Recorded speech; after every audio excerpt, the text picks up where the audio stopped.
아랍에미리트 아부다비에서 충격적인 일이 벌어졌습니다. 48도를 넘나드는 극한 폭염 속에서 도시 인프라가 한계를 드러냈고 석유 부국의 최첨단 시설들이 속수무책으로 무너져 내렸습니다. 그런데 바로 그 순간 지구 반대편 한국 서울에서는 전혀 다른 풍경이 펼쳐지고 있었습니다. 같은 폭염 속에서도 시민들은 일상을 잃지 않았고 도시는 여전히 숨쉬고 있었습니다. 이 놀라운 대비에 충격을 받은 아랍에미리트 왕실은 한 명의 기후 전문가를 서울로 급파했습니다. 그 전문가가 서울에서 목격한 것은 상상을 뛰어넘는 현실이었습니다. 이것은 단순한 기술의 차이가 아니었습니다. 완전히 다른 철학, 완전히 다른 접근법이었죠. 도대체 한국은 무엇을 다르게 했을까요? 그 놀라운 진실을 지금 바로 함께 확인해 보시죠. 안녕하세요. 저는 제인 아라디 43세입니다. 아랍에미리트 왕실 기후안보실의 최고 고문이죠. 미국 하버드 대학에서 기후공학 박사학위를 받았고 미국 최고 공과대학인 MIT에서 5년간 연구했습니다. 석유 중심 경제에서 신재생과 스마트시티로 전환하는 일을 담당하고 있어요. 최근 아부다비에서 열린 중동 기후안보 정상회의에서 발표된 보고서 한 줄을 보고 멈춰섰습니다.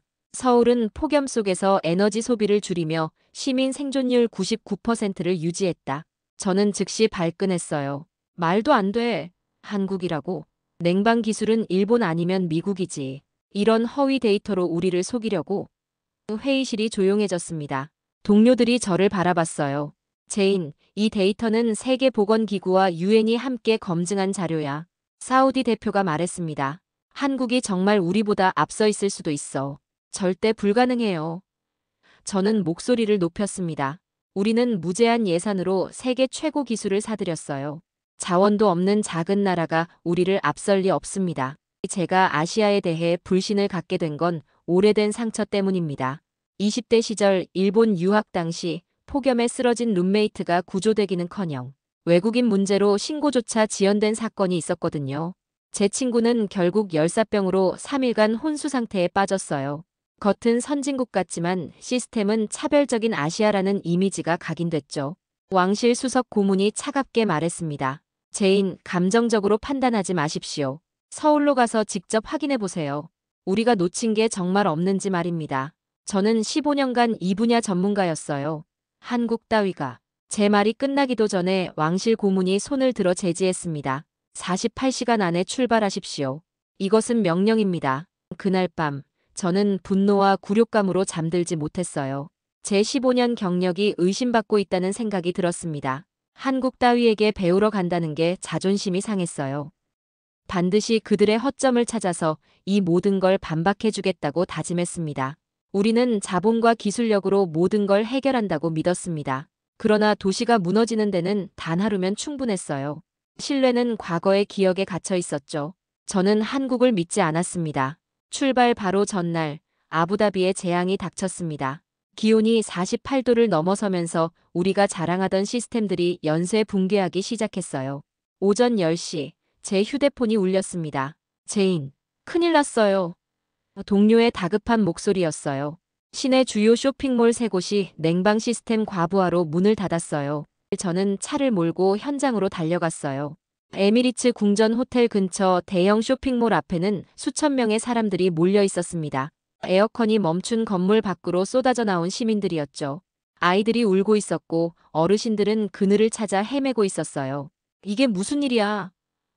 저는 건물 관리소로 뛰어갔습니다. 관리소장이 땀을 뻘뻘 흘리며 말했어요. 전력 공급이 한계에 달했어요. 도시 전체가 에어컨을 최대로 틀어서 오후 2시 더 충격적인 소식이 들려왔어요. 아부다비 국제공항 활주로가 열팽창으로 균열이 생겨 항공편 20여 편이 지연되거나 취소됐다는 거였어요. 우리가 자랑하던 세계 최고 수준의 공항이 더위 앞에서 무력해진 거죠. 제인, 최고급 병원 응급실이 마비됐어요. 또 다른 전화가 왔습니다. 정전으로 중환자실 환자들을 다른 병원으로 옮기고 있어요. 저는 그 순간 무너지는 느낌이었어요. 우리가 수조 원을 들여 구축한 시스템이 단 하루 만에 이렇게 속수무책으로 무너질 줄이야. 15년간 제가 자신있게 설계했던 도시 냉방 계획이 완전히 실패한 거였습니다. 왕실에서 긴급회의가 소집됐어요. 제인, 이 상황을 어떻게 설명하겠습니까? 왕실 고문의 목소리는 차가웠습니다. 죄송합니다. 예상보다 전력 수요가. 제가 말을 더듬었어요. 한국은 이런 상황에서도 정상 운영된다면서요? 다른 고문이 비꼬듯 말했습니다. 당신이 그렇게 무시하던 그 나라 말이에요. 그 순간 제 얼굴이 화끈거렸어요. 어제까지만 해도 한국을 무시했던 제가 이제는 우리의 실패를 변명해야 하는 처지가 된 거죠. 내일 아침 비행기로 서울에 가십시오. 그리고 그들이 우리보다 정말 나은지 직접 확인해 오세요. 왕실 고문이 냉정하게 말했습니다. 만약 정말 그렇다면 우리는 자존심을 버리고 배워야 합니다. 그날 밤 짐을 싸면서 저는 분노와 치욕감으로 가득 찼어요. 제 전문성이 완전히 부정당한 기분이었습니다. 한국에 가서 반드시 그들의 허점을 찾아내겠다고 이를 악물었어요. 도착 직후 저는 예상 밖의 침묵에 휩싸였습니다. 숨 쉬는 공기, 움직이는 시스템이 있었어요. 공항에서부터 계획된 시원함이 존재했죠. 이 나라는 준비되어 있었습니다. 서울 인천공항에 내린 순간 저는 당황했어요. 비행기에서 내리기 전까지만 해도 별거 아닐 것이라고 생각했거든요. 하지만 현실은 달랐습니다. 외부 기온은 35도였는데 공항 내부는 완벽한 온도와 습도를 유지하고 있었어요. 단순히 차가운 게 아니라 쾌적했습니다. 아부다비 공항처럼 춥지도 않고 덥지도 않은 딱 적절한 온도였어요. 이상하네. 저는 중얼거렸습니다. 우리 공항은 너무 춥거나 너무 더워서 항상 불평이 많았거든요. 화장실에 들어가서 더 놀랐어요. 화장실까지 완벽한 냉방이 되고 있었습니다. 수화물 찾는 곳, 통로, 심지어 환전소까지 모든 곳이 일정한 온도를 유지했어요. 실례합니다. 공항 직원이 다가왔습니다. 더위로 힘드시면 무더위 쉼터로 안내해드릴까요? 시원한 음료수와 휴식 공간이 준비되어 있어요. 저는 깜짝 놀랐어요. 제가 뭔가 힘들어 보였나요? 아니면 모든 승객에게 이런 서비스를 제공하는 건가요? 우리 공항에서는 최고급 승객이 아닌 이상 이런 배려를 받기 어려우거든요. 아니에요, 괜찮습니다. 저는 당황해서 거절했어요. 혹시나 해서 말씀드린 거예요. 폭염주의보가 발령되면 공항에서도 시민 보호에 만전을 기해야 하거든요. 직원이 미소 지으며 설명했습니다. 저는 속으로 생각했어요. 폭염주의보? 35도에? 우리나라에서는 45도가 넘어야 특별한 조치를 취하는데 말이죠. 공항 철도를 타는 순간 또 다른 충격이 기다리고 있었어요. 지하철 안에 냉방이 철저했을 뿐만 아니라 승객들이 모두 여유로워 보였습니다. 짜증내는 사람도 없고 더위 때문에 힘들어하는 사람도 없었어요. 이게 정말 폭염 중인 도시 맞나? 저는 의심스러워졌습니다. 지하철역에서 나오는데 에스컬레이터에서부터 시원한 바람이 올라오고 있었어요. 뭐지?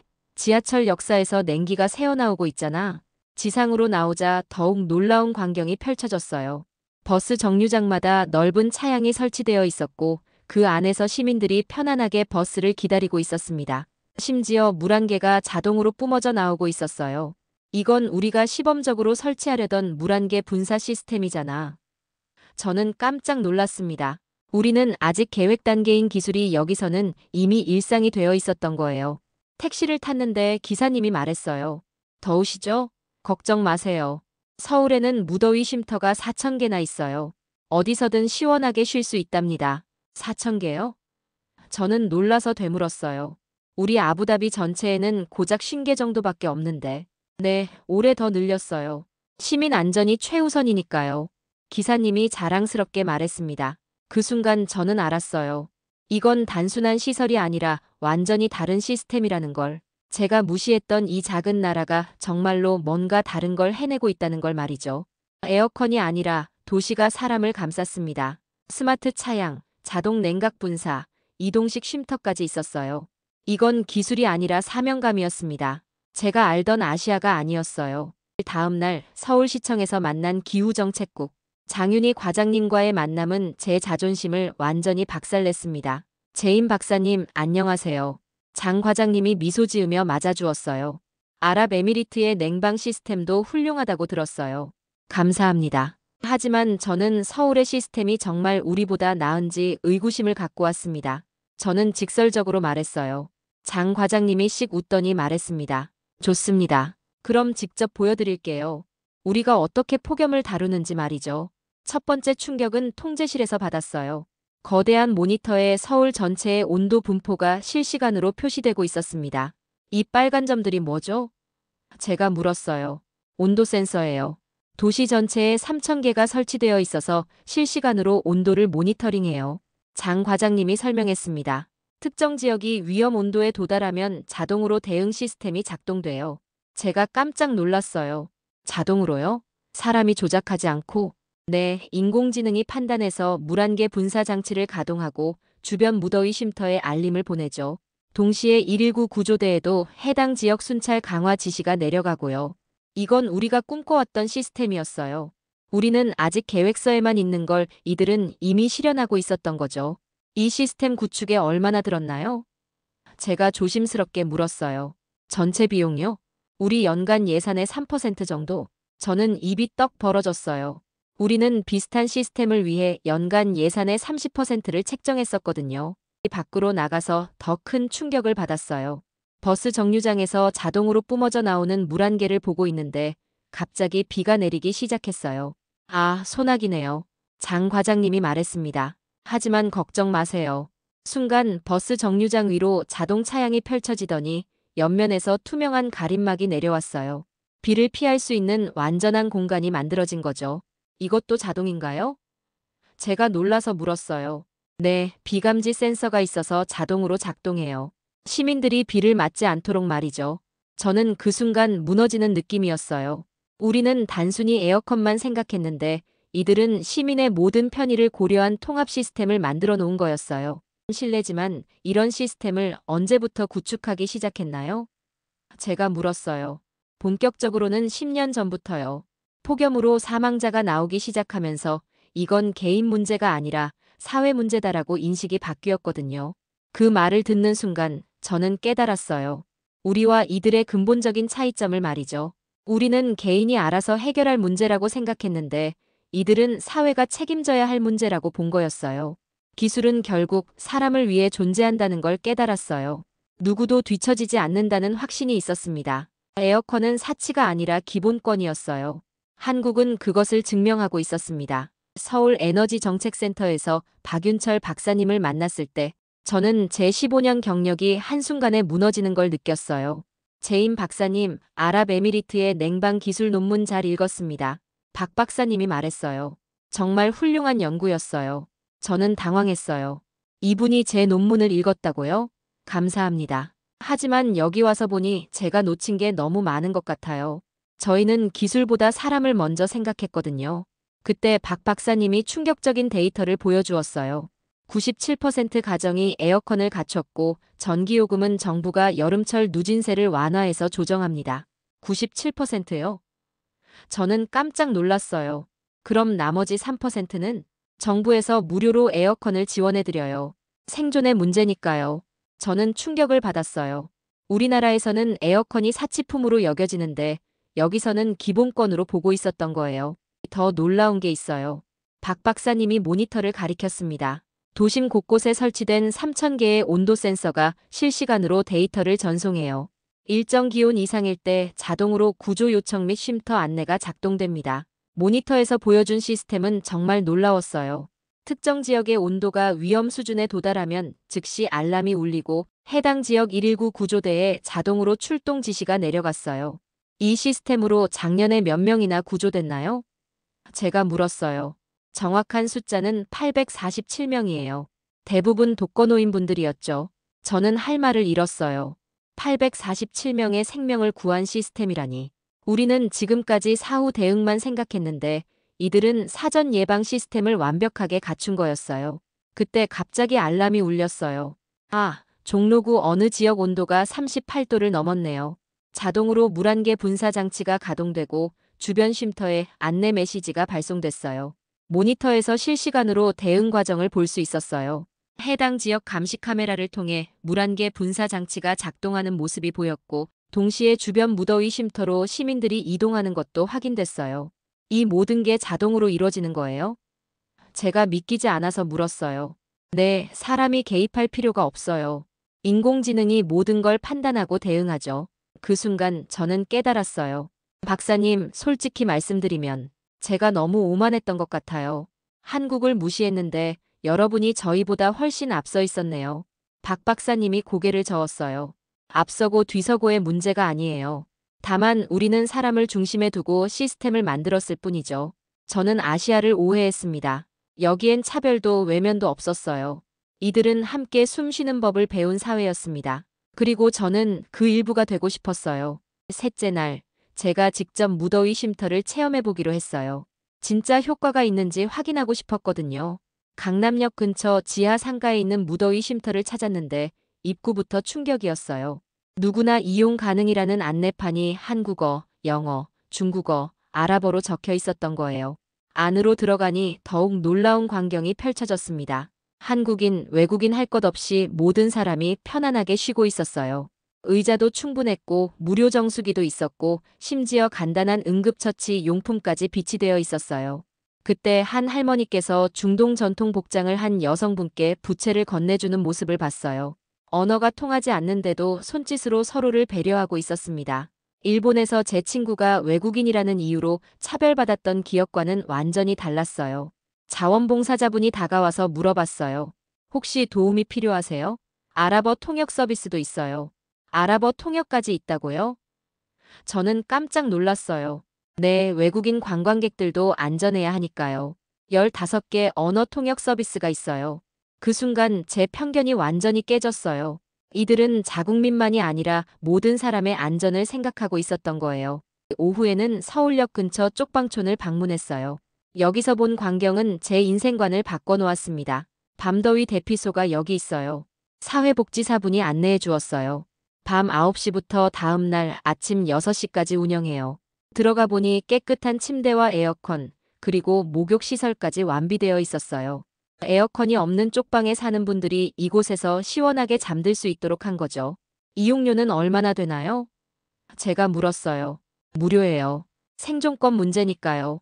사회복지사분이 당연하다는 듯 대답했습니다. 그때 한 할아버지께서 저에게 다가오셨어요. 아가씨 외국분이죠? 여기 진짜 좋아요. 옛날엔 여름이 지옥이었는데 이제는 걱정 없어요. 그 말을 듣는 순간 제 눈에 눈물이 고였어요.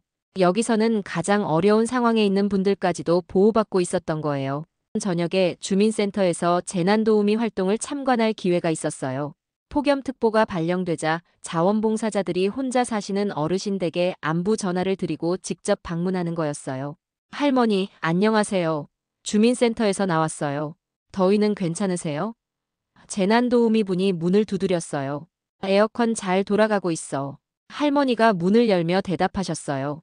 혹시 몸에 이상은 없으세요? 어지럽거나 메스꺼우시면 바로 주민센터로 연락하세요. 119도 언제든 부르시고요. 이런 식으로 한 동네에만 50가구를 방문했어요. 각각 5분씩만 확인해도 4시간이 넘게 걸리는 일이었죠. 이걸 매일 하시나요? 제가 물었어요. 폭염특보 기간에는 매일 해요. 전국에 재난도우미가 10만 8천 명이나 있거든요. 한 분이라도 놓치면 큰일이니까요. 재난도우미 분이 땀을 닦으며 말했습니다. 그 순간 저는 알았어요. 이건 단순한 시스템이 아니라 사회 전체의 철학이라는 걸. 아무도 혼자 두지 않겠다는 의지였어요. 저는 데이터를 수집하러 왔지만 철학을 얻었습니다. 마지막 날, 한강공원에서 제 인생이 바뀌는 순간을 맞았어요. 벤치에 앉아 있는데 갑자기 옆에 있던 할아버지께서 쓰러지신 거예요. 저는 급하게 119에 신고했어요. 여보세요. 한강공원에서 할아버지가 쓰러지셨어요. 네, 정확한 위치가 어디신가요? 상담원이 물었어요. 저는 당황했어요. 그때 지나가던 시민분이 도와주셨어요. 여기 벤치에 위치 표시가 있어요. 벤치 옆에 작은 표지판이 있었는데 정확한 구역과 좌표가 적혀 있었어요. 반포 한강공원 C15구역입니다. 제가 다시 말했어요. 놀랍게도 3분 만에 구급차가 도착했어요. 저는 완전히 충격을 받았어요. 공원 벤치에까지 이런 시스템이 있다니. 할아버지는 다행히 가벼운 탈수 증상이었고 구급대원들이 링거를 맞춰드리니 금세 회복되셨어요. 저녁에 호텔에서 작은 카메라를 켜고 마지막 보고를 시작했습니다. 저는 이 도시에서 기술보다 더 큰 가치를 배웠습니다. 그것은 바로 생존을 향한 사회의 책임감입니다. 제가 15년간 자랑스러워했던 모든 것들이 여기서는 이미 10년 전에 현실이 되어 있었습니다. 아니, 그보다 훨씬 발전된 형태로 말이죠. 그날 밤 제가 받은 통계 자료를 정리해봤어요. 무더위 쉼터 4,200개, 횡단보도, 그늘막 1,706개, 온도 센서 3,000개, 자동 대응 시스템, 24시간 모니터링.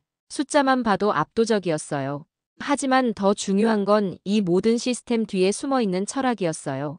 아무도 혼자 두지 않겠다. 모든 시민이 안전할 권리가 있다는 믿음 말이죠. 제가 아부다비로 보낸 중간 보고서에는 이렇게 썼어요. 한국의 시스템은 우리가 상상했던 것보다 10년은 앞서 있습니다. 우리는 당장 이들에게 배워야 합니다. 우리가 찾던 해답은 서울에 있었습니다. 자본보다 앞선 건 철학이었어요. 한국은 생존을 위한 도시를 먼저 만들었습니다. 이제 세계가 그 기준을 따라갈 것입니다. 아부다비로 돌아간 저는 즉시 왕실 긴급회의를 요청했어요.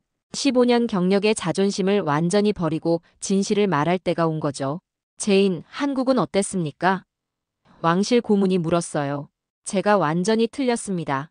한국은 우리보다 최소 10년은 앞서 있어요. 구체적으로 설명해 보세요. 다른 고문이 말했습니다. 저는 3시간 동안 서울에서 본 모든 것을 보고했어요. 정말입니까? 그들이 이미 이런 시스템을 완성했다고요? 왕실 고문이 놀라며 물었어요. 네, 그것도 10년 전부터 시작해서 지금은 완전히 자동화되어 있어요. 사람이 개입할 필요도 없이 인공지능이 모든 걸 처리합니다. 그때 사우디 대표가 말했어요. 그럼 우리가 지금까지 추진해온 프로젝트는 전면 재검토해야 합니다. 저는 단호하게 말했어요. 우리는 건물 중심으로 생각했는데 한국은 도시 전체를 하나의 유기체로 봅니다. 접근 방식 자체가 다른 거예요. 2달 후 역사적인 일이 벌어졌어요. 아랍에미리트 왕실이 서울과의 기술협력 양해각서를 체결한 거예요.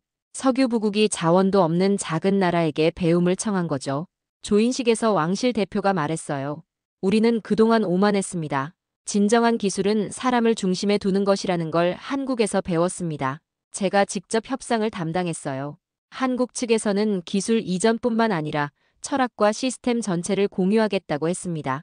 6개월 후 놀라운 변화가 시작됐어요. 사우디아라비아가 미래도시 네옴시티에 한국형 통합 냉방 시스템 도입을 결정했고 카타르는 2030년 월드컵을 위해 서울의 무더위 쉼터 시스템을 벤치마킹하기 시작했어요. 가장 극적인 변화는 우리 아부다비에서 일어났어요. 한국 전문가들과 함께 도시 전체를 재설계하기 시작한 거죠. 기존의 개별 건물 냉방에서 도시 통합 시스템으로 완전히 바뀌었어요. 저는 다시 서울을 찾았어요. 이번에는 손해 보고서가 아닌 도입 전략서를 들고 아랍에미리트 정부 대표단과 함께였습니다. 서울시청에서 열린 협력회의에서 저는 이렇게 말했어요. 우리는 한국을 따라잡는 게 아닙니다. 배우는 겁니다. 여러분이 10년 전에 시작한 일을 우리는 이제 시작하려고 해요. 그 자리에서 아부다비 시장이 서울시장에게 말했어요. 한국이 세계에 보여준 건 단순한 기술이 아닙니다. 사람을 향한 철학이었어요. 카메라 앞에서 저는 고백했습니다. 1년 전만 해도 한국을 무시했던 제가 이제는 그들의 가장 열렬한 지지자가 되었습니다. 서울에서 본 것은 미래였어요. 현재 중동 7개국이 한국형 폭염 대응 시스템 도입을 추진하고 있어요. 그리고 저는 그 모든 프로젝트의 총괄 책임자가 되었습니다. 한국에서 배운 철학을 중동 전역에 전파하는 역할을 맡은 거죠. 이제 한국은 더 이상 무시당하는 나라가 아니에요. 기후위기 시대의 새로운 리더입니다. 그리고 저는 그 변화의 증인이자 전도사가 되었어요. 서울에서 배운 가장 소중한 교훈은 이거였습니다. 진정한 스마트 시티는 기술로 만들어지는 게 아니라 사람을 향한 따뜻한 마음으로 시작된다는 것. 한국이 세계에 보여준 건 바로 그 마음이었습니다. 이 이야기를 통해 우리가 깨달아야 할 건 무엇일까요? 한국이 세계에 보여준 것은 단순한 기술력이 아니었습니다. 바로 사람을 먼저 생각하는 마음이었어요. 석유 부국들이 무제한 자본으로도 해결하지 못한 문제를 한국은 따뜻한 배려와 체계적인 시스템으로 풀어낸 거죠. 무더위 쉼터 4,000개, 재난도우미 10만 8천 명, 실시간 온도 모니터링 시스템. 이 모든 것의 중심에는 누구 하나 소외되지 않게 하겠다는 대한민국의 철학이 있었습니다. 자원도 없고 땅도 작은 우리나라가 오늘도 전 세계에 희망을 보여주고 있어요. 기후위기라는 인류 최대의 도전 앞에서도 포기하지 않고 모든 사람이 안전하게 살 수 있는 방법을 찾아내고 있는 거죠. 이것이 바로 우리가 자랑스러워해야 할 대한민국의 진짜 모습입니다. 기술도 중요하지만 그보다 더 소중한 건 사람을 향한 따뜻한 마음이라는 걸 전 세계에 증명해 보인 거예요. 여러분도 이런 대한민국이 자랑스럽지 않나요? 우리나라가 세계에 보여주는 이런 아름다운 이야기들, 더 많은 사람들이 알아야 한다고 생각해요. 오늘 영상이 도움이 되셨다면 좋아요 버튼 꾹 눌러주시고 구독과 알림 설정으로 더 많은 한국의 숨겨진 이야기들을 만나보세요. 댓글로 여러분의 생각도 들려주시면 정말 감사하겠습니다.